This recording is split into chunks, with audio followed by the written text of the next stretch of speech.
Hey Carl, thanks for joining me on the Founders Log podcast.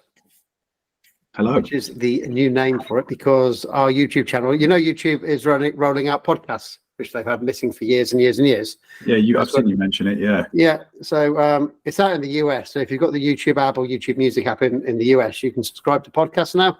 You can't do it anywhere else yet. But we have actually on our YouTube channel got the option to host podcasts on it now. Okay. So that's a better location for where these videos are going to go rather than go in the mainstream that other people can see, and they get mixed up with our Try It Now videos and all that kind of stuff. They'll have their own playlist on the YouTube channel. I suspect you're expecting YouTube to push new podcasts quite heavily then. Definitely, because it's new, yeah. There's a thing with podcasts, it doesn't cost them anything. If you're listening to YouTube Music, then they have to pay the rights to the person who owns the music. A podcast, they don't have to pay anything. It's completely free audio for them to put on YouTube Music, which I think would probably be the app they really push it on. Exactly, it's completely free. It's the reason why Spotify went after podcasts so heavily, because the actual content is basically free, and that people are uploading their podcasts and they're not even hosting it. We have the podcast normally hosted elsewhere. YouTube will be hosting the podcast, but it's good value for them. So this is going to be the first video that goes onto that feed. Okay. So we're going to do our normal look back on the previous month, which was March. And it started off pretty good in that we sealed a deal with a web development company. Yeah, that was good. Yes, that's right. They were already using Google Workspace, but we had a nice chat with Michael, the MD.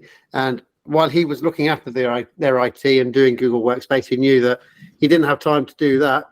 Maintain it, keep an eye on all the new features, make sure that the team knows how to use the new features and get the most out of it. He didn't have the time to do that. So that's the reason why he got in contact with us, because he wants to grow his business and focus on what he does, which is basically they've got a niche in the plumbing industry. They build websites for plumbing companies, plumbers and plumbing companies, and that's what he wants to focus on. And he wants to hand over the IT and all that stuff to somebody else. So we had a good conversation. He went away, had to think about it, and then came back and said, I want to do this. Let's just go for it. I want to bite the bullet and go for it. And it's worked out really well for him. Yeah, as with all these things, immediately there's loads of stuff that they realise they don't know that you know straight away. He told us one of the features that we showed him and how to use it properly was life-changing.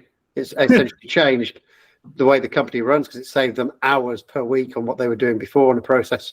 Yeah, you just don't know what you don't know. So yeah, that was good, that one. And I imagine what he's paying for this whole contract, he's got the value immediately from from just being able to show him that feature. Yeah, I think so. The next one was not as great. They didn't convert to a client, but it was a local council based down in Kent who they got in contact because they wanted to explore the services we offer because they weren't happy with their existing IT provider, and they also wanted to look at lowering costs. And it turned out not only was the service we offered better value than what their current provider was, we'd also spotted that they were being charged for services that they weren't getting from their current provider. They've been charged for more users than they had, and they were charging for other individual services that they weren't actually offering. So there's a lot of cost savings there. And this was a division of that council. It wasn't the whole council, it was a division. And the MD we spoke to that division was really keen on it, really wanted to go for it and go ahead. But he then revealed that it had to go through to the board of the council to be approved before they can make a final decision. And that's where it all fell apart, in that the board decided against the move. They feared change. They didn't want to move from their legacy system to Google Workspace by Kimbley IT. They feared change, and they preferred to keep the status quo and not wanting to reduce the taxpayers' burden by deploying more efficient and better value systems. I believe they swiped it with one statement of ignorance. Simple as that. It's Google Workspace. Oh, it's not compatible with Microsoft. Next. That's it. That's all that happened. Somebody was ignorant, swiped it to one side. Well done, council. Continue to pay over the odds for services you don't need. Fine. That's up to you. You always know what local councils are like as well. You can just imagine the people that are sitting on the table making that decision. It's very much like on Clarkson's farm, Jeremy Clarkson, where he wants to bring business into the local community and all that kind of stuff. And they're too worried that, oh no, you're going to mess up our roads or something like that. Some nonsense. Yeah, it's when a decision is taken to a board, which is the irony of a board of directors. They're not qualified to make the decision. how could they be qualified to answer this question? They don't know anything about IT. I've seen it before when I took stuff to a financial director of a company, and they simply said, "This is going to cost a lot of money." But this is like saying, what did you expect a transformation of your IT systems to do? Save you, reduce your costs? Well, actually, it would have. Well, ours would have in this case, yeah. And normally it does do, because Google Workspace is normally a better value proposition than a legacy system, which costs a lot. But it's always the problem whenever you get you find out later on after you've been speaking to somebody, oh, actually, I've got to take it to a board to discuss it, and the board will only talk to me. It's like, well, that's not going to happen, because now I'm relying on you to be a salesperson for me on a product that you don't really know much about. You know the bare stuff that I've told you about, and you're not going to be able to answer any questions or anything like that that come towards you. So it's not going to happen. Yeah, and that's right. As expected, that's what happened. Indeed. But we also, good news as well, one of our longest standing clients, they signed a new multi-year agreement with us to continue the partnership. That was good news. Yes, indeed. Yeah, that's good stuff. That's a good way to finish off the month of March. And videos. So videos on your YouTube channel actually went quite well. So we only released 2 videos in March, but that was because one of the videos, called How to Let Others Book a Meeting using Google Calendar, using the appointments scheduling inside Google Calendar. So you don't need to use a tool like Calendly or HubSpot. You can do it natively. That got picked up by the YouTube algorithm, and it got quite a lot of views very early on in its life cycle. Our videos tend to have a more of a pickup nearer on, because they're evergreens, they just constantly grow. But this one got a real nice pickup right at the start. So I decided not to put any new videos out, any other additional long form ones out, while the algorithm was liking what it was liking it and sending views there. When it started to die down, I then did put a YouTube short out called How to Filter Newsletters Out of Your Gmail Inbox, and that's using the look for the word unsubscribe, and you can automatically filter them out. Yep. And that YouTube short actually got quite a bit of traffic at the start as well, more than I was expected for a YouTube short, and they went well. So only 2 videos went out last month. This month's going to be a bit different because of a half term and all that kind of stuff. So I think it's probably only be 1 video that will go out this month, including this video. Yeah, that's right. But the blog did a load of content on the blog, Carl. 5 new blog posts went out in March, so near the record. So the first one was how to move folders and files from one shared drive to another. It's a common question we get asked. Yep. It's normally because people haven't got the right permissions in place for the shared drive they're moving to, and this just takes you through exactly what you need to do and how to check your permissions and who to ask if you need your permissions upgraded so that you can do that. Yep. The next one was how to let others book meetings in your Google Calendar, which was built around the video that went really nicely on YouTube. So just to get some more views to it, and also have some text-based information on that video too. Then we did a post about Google. Google announced all the new AI stuff coming to Google Workspace. Yes. So we actually put a breakdown post on there. So what Bard is going to do and how it's going to integrate with that video that they sent out. So we'll automatically write emails for you, reply emails, give you suggestions. If you're doing a document, it will suggest a lot of stuff to you, or it'll create a Google slide deck for you just based on a bit of text that you've typed in and told it what you wanted to do. It'll do the whole design, the whole layout, everything. I'd like it to write my emails for me, because a lot of the time my email conversations aren't particularly overly don't need to be overly verbose, to be honest. So I'd be quite happy if you could just take care of going back and forwards a little bit, discussing something. That'd be pretty good. Yeah, well, it'll be chatting to the other person's AI, and that's it. Emails will be handled by AI. We won't be involved anymore. It'll just be AIs talking to AIs on the email part. Eventually, yeah.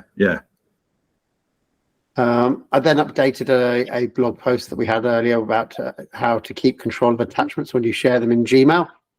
Yeah. Because a lot of people use that pay-per-click icon, which I wish if anyone from Google's listening, let us as administrators be able to turn off the pay-per-click icon to force people to use the Google Drive attachment icon to send it. Because when you send a file with a paperclip, you're sending a copy of your file to that person who can do whatever they like with it. You're relying on them to keep it secure on their systems, and you've got no idea how long they'll keep it for. But with a Google Drive link, you're keeping control of the file. All they're getting is a link to view that file, which you can then prevent them from downloading and copying, and you can also revoke their access.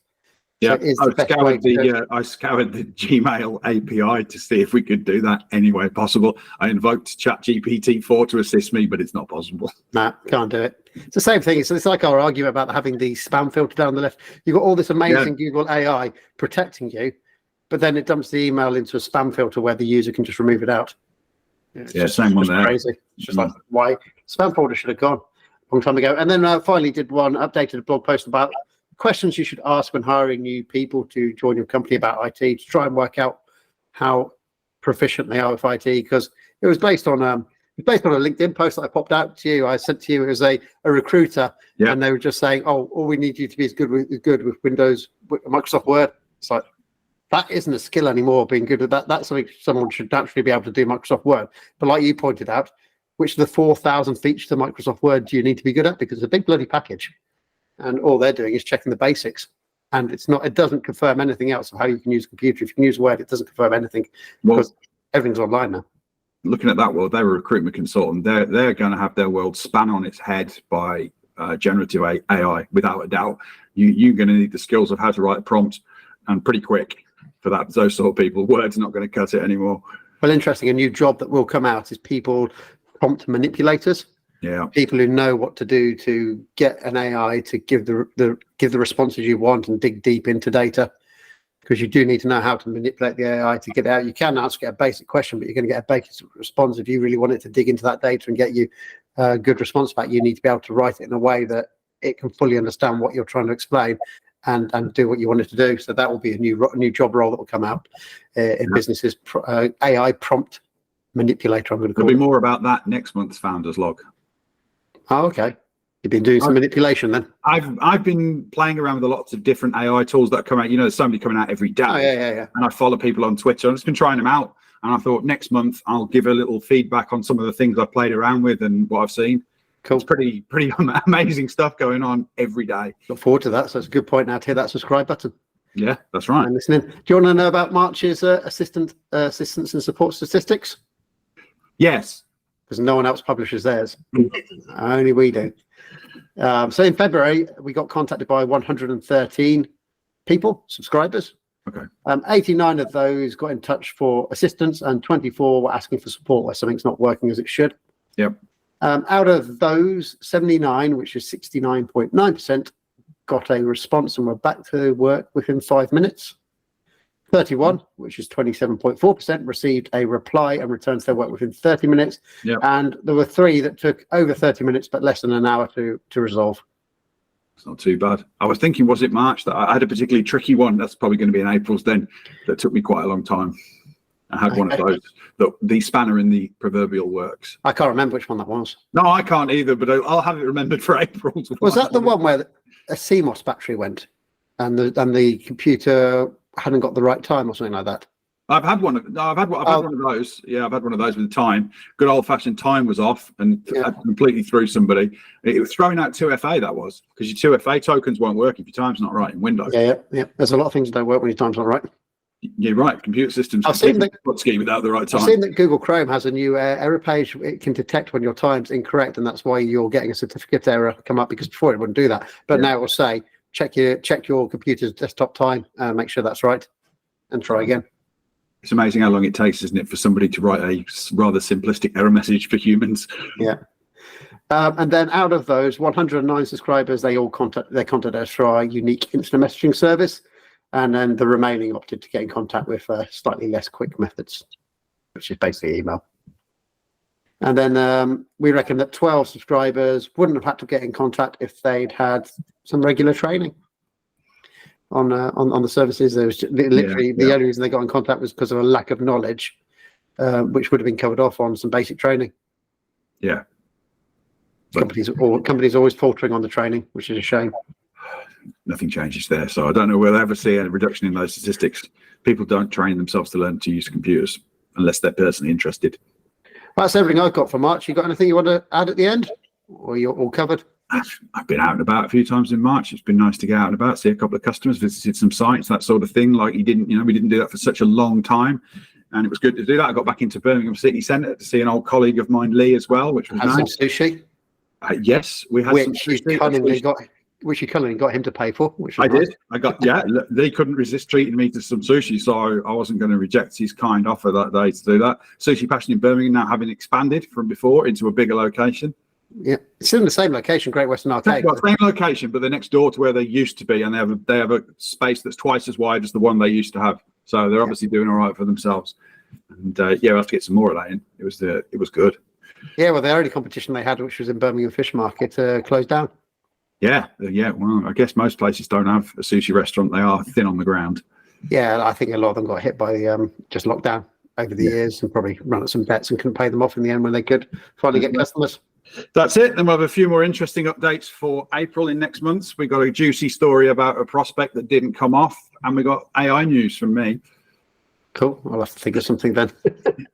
Yeah, you'll have to come up with something. Yeah. You can tell us about your nice trip to Turkey because you're on holiday. Oh, yeah, that's a good point. Yeah. So, well, that's it anyway. So, thanks for listening, and don't forget to subscribe and like, and we will speak to you again in a month's time. Bye-bye. See you later. Ta-da.